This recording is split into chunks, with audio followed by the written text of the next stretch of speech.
13 വയസ്സുകാരി എന്തോ പറഞ്ഞെന്ന് വെച്ച് ഓടി വന്ന് കുഞ്ഞിനെ പിടിച്ചോണ്ട് പോയി ഇത്രയും ക്രൂരമർദ്ദനം ചെയ്ത ഈ പോലീസുകാർ തിരക്കട്ടെ, ഇവന്റെ സ്വഭാവം എന്തുവാന്ന് തിരക്കാൻ അവർക്ക് പറ്റത്തില്ല. വിശ്വസിച്ചു പോലീസുകാർ. എന്താ ഇവിടുന്ന് പോയപ്പോൾ ഒരു വാക്ക് പറഞ്ഞിട്ടാ പോയെ, ഉപദ്രവിക്കത്തില്ലെന്ന്. ആ ഒരു വിശ്വാസത്തിൽ ഞങ്ങൾ വെളിയിലിരിക്കുക. പക്ഷേ ഞങ്ങൾ അറിഞ്ഞില്ല എൻ്റെ കുഞ്ഞ് അവിടെ കിടന്ന് പ്രാണന് വേണ്ടി പെടയുവാന്ന്. ഈ ഒരു സർജറി കഴിഞ്ഞത് ബൈപ്പാസ് സർജറി ആയിരുന്നല്ലോ. അതാണ് കഴിഞ്ഞത്. അപ്പം എന്നിട്ടും അവരെ നല്ലപോലെ ഉപദ്രവിച്ചു, ചെവിയിലെല്ലാം പിടിച്ച് നല്ലപോലെ. അതായത് ഞാൻ തറയിൽ ഇരിക്കുമായിരുന്നു. അപ്പോൾ തറയിൽ ഇരുന്ന സമയത്ത് ഇവർ നല്ലപോലെ ചെവി പിടിച്ച് ഉയർത്തിയിട്ട് ഇവർ പിടിച്ച് കറക്കി ചെവിയിൽ. അതുകൊണ്ട് തന്നെ മുടിയിലും പിടിച്ച് വലിച്ച് താത്ത് കുനിച്ച് കയറി. കുഞ്ഞിനെ കൊന്ന ഇങ്ങോട്ട് വിട്ടതെന്ന് ഞങ്ങൾ അറിഞ്ഞില്ല. നമ്മുടെ സംസ്ഥാനത്ത് റിപ്പോർട്ട് ചെയ്തിരിക്കുന്ന വ്യാജ പോക്സോ കേസുകളിൽ ഏറ്റവും ഒടുവിലത്തെ ഇരയായി ഞാനൊരാളെ കാണിക്കുകയാണ്. കൂടൽ പോലീസ് സ്റ്റേഷനിൽ കഴിഞ്ഞ ദിവസമാണ് ഒരു വ്യാജ പോക്സോ കേസ് ഉണ്ടാകുന്നത്. ഈ പോക്സോ കേസ് തീർത്തും വ്യാജമാണെന്ന് അറിയുമ്പോഴും ക്രൂരമായ പീഡനത്തിന് ഇരയായതാണ് ഈ കുട്ടി. ശരിക്കും ഈ സംഭവത്തിൽ എനിക്കറിയാം മോൻ്റെ ജീവിതത്തിൽ ആദ്യമായിട്ടായിരിക്കും ഇങ്ങനെ ഒരു സംഭവം നടന്നത്. എന്തായിരുന്നു ശരിക്കും പറഞ്ഞാൽ നടന്നത്? ശരിക്കും നല്ലപോലെ പേടിച്ചു പോയെന്ന് പറയുമ്പോൾ നമുക്ക് ആദ്യം കൊണ്ടുപോയപ്പോൾ ഇവർ എന്താണ് കാര്യമൊന്നും അറിയത്തില്ല. കാരണം പിന്നെ എൻ്റെ ഫോട്ടോ കാണിച്ചിട്ട് എന്നെ കൊണ്ടുപോയി നീ തന്നെ അല്ലയും ചോദിച്ചു. അപ്പം ഞാൻ പറഞ്ഞാൽ ഇത് ഞാൻ തന്നെ. ഇപ്പം എന്നെ ഇവിടെ നേരെ കൊണ്ടുപോകായിരുന്നു, ഒരു വാഹനത്തിൽ കയറ്റി കൊണ്ടുപോയിരുന്നു, കാറിൽ കാറിൽ കയറി കൊണ്ടുപോയപ്പോഴത്തേന് അതിൻ്റെ തന്നെ ചേട്ടനും ഉണ്ടായിരുന്നു. അപ്പം ഞങ്ങൾക്ക് രണ്ടുപേർക്കും അറിയത്തില്ല എന്താ സംഭവം എന്ന്. ഇവർ നേരെ എന്നെ കൊണ്ടുപോയത് ചേട്ടൻ്റെ പകുതി വഴി, അതായത് ചേട്ടൻ്റെ വാഹനം ഇരിക്കുന്ന സ്ഥലമായപ്പോഴത്തേന് ചേട്ടനെ ഇറക്കി വിട്ടു. അത് കഴിഞ്ഞിട്ട് എന്നെ നേരെ ക്വാർട്ടേഴ്സിലോട്ട് കൊണ്ടുപോയിരുന്നു. കൂടൽ പോലീസ് സ്റ്റേഷൻ്റെ ക്വാർട്ടേഴ്സ് വേറൊരു ബിൽഡിംഗ് ആയിരുന്നു, പോലീസ് സ്റ്റേഷൻ അല്ല. അവിടെ കൊണ്ടുപോയിട്ട് നല്ല ചീത്ത വിളിക്കുകയും ഇവര് നല്ല അടിക്കുകയും കൊണ്ടുപോയെന്ന് ചോദിച്ചോ? ഇവര് കൊണ്ടുപോയെന്ന് പറഞ്ഞപ്പോൾ ഇവിടെ ആ കുട്ടിയുടെ പേര് പറഞ്ഞിട്ടാണ് കൊണ്ടുപോകുന്നത്. നിനക്ക് അറിയാവോ അങ്ങനെ ചോദിച്ചു. അപ്പൊ നമുക്ക് അറിയത്തില്ല സത്യത്തിൽ. അങ്ങനെ ഇവരെന്നെ കൊണ്ടുപോയിട്ട് ഏതെങ്കിലും തരത്തിലുള്ള പരിചയമുണ്ടോ? ഏതെങ്കിലും തരത്തിലുള്ള പരിചയം എന്ന് പറയുമ്പോൾ ഇവരെന്നെ നല്ലപോലെ തല്ലി കഴിഞ്ഞിട്ട് ഇപ്പം നമുക്ക് അറിയത്തില്ല. പിന്നെ ഇവർ പേര് തന്നെ പറയുന്നത്. അപ്പം നമുക്ക് അറിയത്തില്ല ഇത്. അങ്ങനെ ഞാൻ പറഞ്ഞു അങ്ങനെ നിങ്ങൾക്ക് തന്നെ ഒരു ഫോട്ടോ എങ്കിലും കാണിക്കാമെന്ന് ചോദിച്ചു. ഇപ്പം നമുക്ക് തിരിച്ചറിയാനെ കൊണ്ടൊരു ഫോട്ടോ എങ്കിലും കാണിക്കാൻ പറ്റും. അങ്ങനെ ഫോട്ടോ കാണിച്ചപ്പോൾ എനിക്ക് പിന്നെ മനസ്സിലായില്ല. പിന്നെ ഫോട്ടോ കാണിച്ചപ്പോൾ എനിക്കത് പിന്നെ മനസ്സിലായി. കാരണം എന്ന് പറയുമ്പോൾ ഈ സിസ്റ്റർ, ആ കുട്ടിയുടെ സിസ്റ്റർ എൻ്റെ കൂടെ സ്കൂളിൽ പഠിച്ചിട്ടുണ്ട്. ആ ഒരു ഇതേ ഉള്ളൂ എനിക്ക്. അല്ലാതെ നമുക്ക് ഒരുപാട് നാൾ മുമ്പാണ്. അതിപ്പോൾ ഇപ്പം കുറേ വർഷമായി ഇപ്പം. അപ്പം അത് കണ്ടെന്ന് പറയുമ്പോൾ തന്നെ ഒത്തിരി വർഷങ്ങൾക്ക് മുന്നേ കണ്ടത്. ഒരു 7 വർഷം മുമ്പ് കണ്ടതേ ഉള്ളൂ. അല്ലാതെ കണ്ടിട്ടില്ല. 13 വയസ്സുള്ള കുട്ടി 8 വർഷം മുമ്പേ ഉദ്ദേശം ഒരു 4 വയസ്സൊക്കെ. അതെ, അത്രേ ഉള്ളൂ. അല്ലാതെ കണ്ടിട്ടില്ല. അത് കഴിഞ്ഞിട്ട് ഇവർ നല്ലപോലെ എന്നെ ഉപദ്രവിച്ചെന്ന് പറയുമ്പോൾ അപ്പോൾ ഇവിടുന്ന് പോകുന്നതിന് മുമ്പ് ഞാൻ എൻ്റെ സർജറി കഴിഞ്ഞ കാര്യങ്ങളെല്ലാം ഞാൻ അവരുടെ അടുത്ത് പറയുകയും ചെയ്തത്. വീട്ടുകാരും പറഞ്ഞതാ. എന്തായിരുന്നു സർജറി എന്ന് പറയുമ്പോൾ ഹാർട്ടിലൊരു ഹോൾ ഉണ്ടായിരുന്നു. അപ്പം അതിൻ്റെ സർജറിയാണ് കഴിഞ്ഞത്. അതാണ്ടേ എൻ്റെ ഈ ഒരു സർജറി കഴിഞ്ഞത് ബൈപ്പാസ് സർജറി ആയിരുന്നല്ലോ. അതാണ് കഴിഞ്ഞത്. അപ്പം എന്നിട്ടും അവരെ നല്ലപോലെ ഉപദ്രവിച്ചു, ചെവിയിലെല്ലാം പിടിച്ച് നല്ലപോലെ. അതായത് ഞാൻ തറയിൽ ഇരിക്കുമായിരുന്നു. അപ്പോൾ തറയിൽ ഇരുന്ന സമയത്ത് ഇവർ നല്ലപോലെ ചെവി പിടിച്ച് ഉയർത്തിയിട്ട് ഇവർ പിടിച്ച് കറക്കി ചെവിയിൽ. അതുകൊണ്ട് തന്നെ മുടിയിലും പിടിച്ച് വലിച്ച് താത്ത് കുനിച്ച് കയറി. എന്നിട്ട് ഇവർ പറയുന്നത് പറയുമ്പോൾ നിൻ്റെ ലൊക്കേഷൻ അവിടെ ഉണ്ട്, CCTVയിൽ നിന്നെ കണ്ടായിരുന്നു, അങ്ങനെ ഇങ്ങനെ. പിന്നെ 25-30 ഏതൊരു ഡേറ്റും കൂടെ പറഞ്ഞിട്ട് നിൻ്റെ ആ സമയം നീ എവിടെ ആയിരുന്നു എന്ന് ചോദിച്ചപ്പോൾ ആ സമയം നമ്മൾ വീട്ടിലുണ്ടായിരുന്നു അന്ന്. അപ്പോഴും ഇവർ പറയുന്നതെന്ന് പറയുമ്പോൾ എൻ്റെ ലൊക്കേഷൻ അവിടെ ഉണ്ടെന്നാണ് പറയുന്നത്, അവരുടെ വീടിൻ്റെ പരിസരത്തുണ്ടെന്നാണ് പറയുന്നത്. അപ്പോൾ ആ ഒരു കാര്യം നമുക്കറിയത്തുമില്ല. അത് കഴിഞ്ഞിട്ട് നേരെ തന്നെ പിന്നെയും വേറൊരു റൂമിലോട്ട് കൊണ്ട് വേറൊരു ആളെയും കൂടെ കൊണ്ടുവന്നായിരുന്നു അവിടെ. ആരൊക്കെയായിരുന്നു പോലീസ് ഉദ്യോഗസ്ഥർ? SI ഉണ്ടായിരുന്നു. അത് കഴിഞ്ഞിട്ട് പിന്നെ മറ്റവരെല്ലാം സിവിൽ ഡ്രസ്സിലായിരുന്നു. ആ സമയത്ത് മോനെ മാത്രമാണ് കൊണ്ടുപോയത്. 10ഓളം പേര് ഈ കേസിൽ പെട്ടിട്ടുണ്ടല്ലോ. അപ്പോൾ മോനെ മാത്രമാണ് എടുത്തത്? ആദ്യം എന്നെയാണ് കൊണ്ടുപോകുന്നത്. ബാക്കിയുള്ള പ്രതികളോ? ബാക്കിയുള്ള പ്രതികൾ എന്ന് പറയുമ്പോൾ വേറൊരു പയ്യനെയും കൂടെ കൊണ്ടുവന്നായിരുന്നു. അവർക്ക് നിങ്ങൾ തമ്മിൽ അറിയുന്നവരാണോ? ഞങ്ങൾ തമ്മിൽ അറിയുന്ന പറയുമ്പോൾ അവരെന്റെ സ്കൂളിൽ പഠിച്ച പരിചയമുണ്ട്. അല്ലാതെ ഇപ്പൊ അടുത്തെങ്കിലും ഇല്ല, ഈ അടുത്തൊന്നും ഇല്ല. മറ്റേ കുട്ടികളെല്ലാം രാവിലെയാണ് കൊണ്ടുപോകുന്നത്.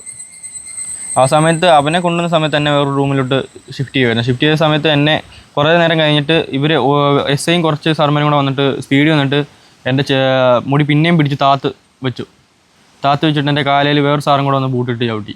ഇത് ആദ്യമേ ചൂരൽ വെച്ച് തല്ലിയപ്പോൾ ഈ കാലയിൽ എന്നെ ചവിട്ടി പാടുമുണ്ട്.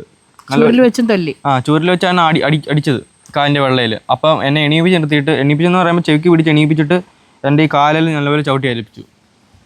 അത് കഴിഞ്ഞിട്ട് എൻ്റെ ഈ കാലിലും വേറെ സാറ്, ഒരു ബൂട്ടിട്ട് സാറ്, അതായത് ബൂട്ടെന്ന് പറയുമ്പോൾ ഒരു ബ്ലാക്ക് കളർ ഷൂ ഇട്ട് സാറ് വന്നിട്ടാണ് ഈ കാലിലും കൂടെ ചവിട്ടുന്നത്. അത്രയും ക്രൂരമായിട്ട് ഉപദ്രവിച്ചു. അല്ല എന്ന് ആവർത്തിച്ച് പറഞ്ഞിട്ടും. അതെ. പക്ഷെ യാതൊരു തരത്തിലുള്ള പരിചയം ഈ പെൺകുട്ടിയുമായിട്ടില്ല. ഒരുപാട് പറയും, ഏകദേശം ആ കുട്ടിക്ക് 4-5 വയസ്സുള്ളപ്പോഴൊക്കെ ഇവരുടെ ഒരു പരിചയം ഉണ്ടെന്ന് മാത്രമല്ലാതെ മറ്റൊരു തരത്തിലും പരിചയമില്ല. എന്നിട്ട് പോലും പോലീസ് ലോക്കപ്പിൽ അതിക്രൂരമായിട്ട് തന്നെയാണ് ഈ കുട്ടിയെ ഉപദ്രവിച്ചിരിക്കുന്നത്. അതിന് പിന്നിലുണ്ടായിരിക്കുന്ന കാരണങ്ങൾ എന്താണെന്ന് നമ്മൾ അന്വേഷിക്കണം. പിന്നീട് എങ്ങനെയാണ് അവിടുന്ന് തിരിച്ചുവിട്ടത്? പിന്നെ തിരിച്ചുവിടുന്നതാണ് നമ്മൾ കുറ്റക്കാരനല്ലെന്ന് അല്ലെന്നും അത് കഴിഞ്ഞിട്ട് പിന്നെ അവർ അമ്മ എന്തോ ഒരു പ്രശ്നമാണെന്ന് സ്കൂൾ പിള്ളേർ, ആ ക്ലാസ്സിലെ പിള്ളേർ എന്തോ പ്രശ്നമാണെന്നാണ് എനിക്കറിയാവുന്നത്. അത് കഴിഞ്ഞിട്ട് വിടുമായിരുന്നു. നമ്മുടെ ഒപ്പ് സൈനെല്ലാം ചെയ്തിട്ട് അങ്ങ് വിടുമായിരുന്നു. എന്താണ് ഒപ്പിട്ടത്? ഒപ്പിട്ടെന്ന് പറയുമ്പോൾ നമുക്കത് കറക്റ്റ് അത് കൃത്യമായിട്ട് അന്വേഷിക്കേണ്ട കാര്യമുണ്ട്. കാരണം കുട്ടിയെ തിരിച്ചുവിടുന്നതിന് മുമ്പ് പോലീസുകാർ പല പേപ്പറുകൾ ഒപ്പിട്ടു. കാരണം ഇത്രയും ക്രൂരമായ രീതിയിലുള്ള ഒരു പീഡനം നടന്നതിന് ശേഷമാണ് ആശുപത്രിയിൽ നിന്ന് പോലീസ് സ്റ്റേഷനിൽ നിന്ന് പുറത്തേക്ക് വന്നിരിക്കുന്നത്. അപ്പോൾ എന്തായാലും യാതൊരു തരത്തിലുള്ള ശാരീരിക ഉപദ്രവങ്ങൾ ഉണ്ടായിട്ടില്ല എന്നൊക്കെയാണോ ഒപ്പിട്ടതെന്ന് അറിയില്ല. അതൊക്കെ ഏതായാലും അന്വേഷിക്കേണ്ടിയിരിക്കുന്നത്. അമ്മയാണ് ഇപ്പോൾ കൂടെയുള്ളത്. അമ്മ സ്വപ്നത്തിൽ പോലും വിചാരിക്കാത്തൊരു അവസ്ഥയിലൂടെയാണ് നിങ്ങളുടെ കുടുംബം ഇപ്പോൾ കടന്നു പോകുന്നത്. തീർച്ചയായിട്ടും. എന്താണ് ശരിക്കും പറഞ്ഞാൽ സംഭവിച്ചത്? മകൻ അങ്ങനെയുള്ള കൂട്ടുകാരോ ഒരുപാട് കൂട്ടുകാരൊക്കെ ഉണ്ടോ? എൻ്റെ മകന് കൂട്ടുകാരെന്ന് പറഞ്ഞാൽ 3 കുഞ്ഞുങ്ങൾ. അത് ഞങ്ങളുടെ ചർച്ചിലുള്ള പിള്ളേർ, പ്രാർത്ഥനയ്ക്ക് പോകുന്ന കുട്ടികളും ആ പിള്ളേർ തന്നെയാണ് ഇവൻ്റെ കൂട്ടുകാർ. ആ പിള്ളേർ തന്നെയാണ് പിന്നെ ക്രിക്കറ്റ് കളിക്കാൻ പോകുന്നത്. ഇവൻ്റെ ചേട്ടനും കൂടെ കൂടിയ ക്രിക്കറ്റ് കളിക്കാനും ഒക്കെ പോകുന്നത്. ഇവൻ ഔട്ട് സൈഡിലോ യാതൊരു കൂട്ടുകെട്ടും ഇല്ല. ഇവനിങ്ങനെ വന്നെന്ന് പറഞ്ഞപ്പോഴേ ഞങ്ങൾ ഷോക്കായി. ഞാൻ പറഞ്ഞു, കർത്താവേ, ഞങ്ങൾ പ്രാർത്ഥിക്കുന്നവരാ, എൻ്റെ കുഞ്ഞിന് നീതി കിട്ടണം. പക്ഷേ അന്ന് എൻ്റെ കുഞ്ഞിന് നീതി കിട്ടിയോയെന്ന് ചോദിച്ചാൽ കിട്ടിയില്ല. എൻ്റെ കുഞ്ഞിനെ ശരിക്കും ഉപദ്രവിച്ച് അന്ന് അവിടെ വെച്ച് അത് പറഞ്ഞില്ല. അവന് ഭയമായിരുന്നു. വീട്ടിൽ വന്നിട്ട് അവന് ഉറങ്ങാൻ പറ്റിയില്ല. അവനൊരു മാനസിക രോഗി പോലെ ആയി. അപ്പം ആ കാലേ നോക്കിയപ്പോൾ നീര് പിടിച്ചിരിക്കുന്നു. ഇവിടുന്ന് പോകുമ്പോഴേ ഞങ്ങൾ പറഞ്ഞതാ, സാറേ കുഞ്ഞിന് ഇങ്ങനെ ഒരു ഓപ്പറേഷൻ ഉള്ളതാ, ഇപ്പോഴും ചെക്കപ്പും കാര്യങ്ങളും ഒക്കെ ഉള്ളതാ, ഒന്നും ചെയ്യല്ലേ എന്ന് കാല് പിടിച്ച് പറഞ്ഞതാ. ഇല്ല, ഞങ്ങൾ ചോദിക്കത്തേ ഉള്ളൂ, ഞങ്ങളൊരു ഇതിന് വേണ്ടി കൊണ്ടുപോവുക. അപ്പോൾ ഏത് കാര്യമാണെന്ന് പോലും ചോദിച്ചിട്ട് ഇവർ പറഞ്ഞു, നമുക്ക് അവകാശമില്ലയോ നമ്മുടെ കുഞ്ഞിനെ രാത്രിയിൽ ഇവിടുന്ന് പിടിച്ചോണ്ട് പോകുമ്പോൾ? അതവർ പറഞ്ഞില്ല. എന്നിട്ട് അവിടെ ചെന്നിട്ട് എൻ്റെ കുഞ്ഞ് അകത്ത് മാനസികമായും ശാരീരികമായും പീഡ അനുഭവിക്കുമ്പം ഞങ്ങൾ നിൽക്കുക. എൻ്റെ കുഞ്ഞ് അതിനകത്ത് കിടന്ന് ഒന്ന് കരയാൻ പോലും പറ്റാതെ, ഒന്ന് ഓർത്തോണം, കരയാൻ പോലും പറ്റാതെ ഒറ്റയ്ക്ക് ഒരു മുറി കൊണ്ടിട്ട് ചെയ്യുന്ന പരിപാടി 3-4 പോലീസുകാരുടെ മധ്യത്തിലിട്ട് എൻ്റെ കുഞ്ഞിനെ ചവിട്ടി അരയ്ക്കുക. അപ്പം ഞങ്ങൾ അറിയുന്നില്ല, ഞങ്ങൾ വിശ്വസിച്ചു പോലീസുകാരെ. എന്താ ഇവിടുന്ന് പോയപ്പോൾ ഒരു വാക്ക് പറഞ്ഞിട്ടാ ഉപദ്രവിക്കത്തില്ലെന്ന്. ആ ഒരു വിശ്വാസത്തിൽ ഞങ്ങൾ വെളിയിലിരിക്കുക. പക്ഷേ ഞങ്ങൾ അറിഞ്ഞില്ല എൻ്റെ കുഞ്ഞ് അവിടെ കിടന്ന് പ്രാണന് വേണ്ടി പെടയുവാന്ന്.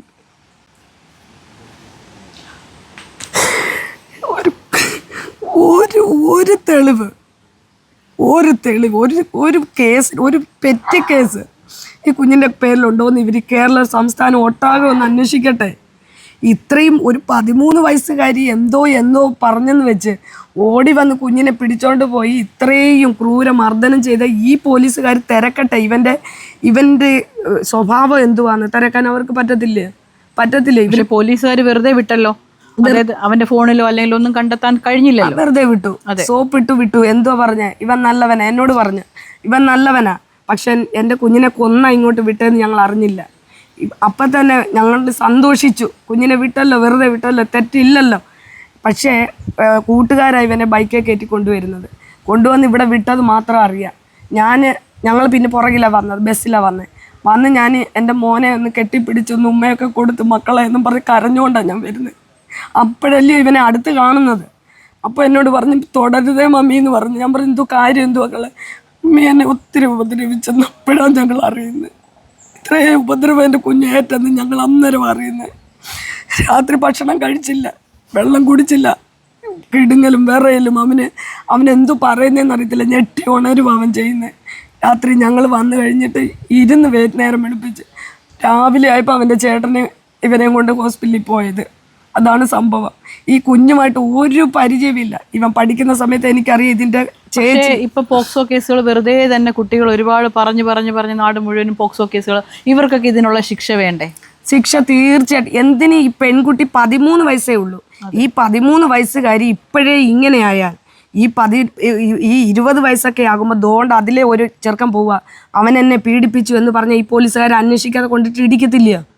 ഇതിന്റെ സത്യം എന്തെന്ന് അറിയണ്ടേ? ഈ കൊച്ചിനെ ഞങ്ങൾക്ക് കാണണം. അതിനുള്ള വഴി ഒരുക്കി തരണം. ഈ കൊച്ചുമായിട്ട് ഞങ്ങൾക്ക് സംസാരിച്ചേ പറ്റൂ. എന്തിനിത് ചെയ്തു? ആര് നിന്നെ കൊണ്ട് ഇത് ചെയ്യിപ്പിച്ചു? പോലീസിനോടും ഞങ്ങൾക്ക് ഇതേ ചോദിക്കാനുള്ളൂ. ഈ ആര് പറഞ്ഞിട്ടാണ് എൻ്റെ കുഞ്ഞിനെ ഇതിനകത്ത് ഉൾപ്പെടുത്തിയേ? എന്തിനാ? തെളിവുകളൊക്കെ ഒത്തിരി പാഞ്ഞു നടന്ന് നോക്കുന്നവരല്ലയോ? എന്നിട്ടെന്താ ഈ തെളിവ് മാത്രം കിട്ടാഞ്ഞ ഇവർക്ക്? എന്താ കിട്ടാൻ? അതായത് ശിക്ഷ നടപ്പിലാക്കണം. ഈ ഒരു കേസിൽ ഈ പെൺകുട്ടിക്കും തീർച്ചയായിട്ടും ശിക്ഷ.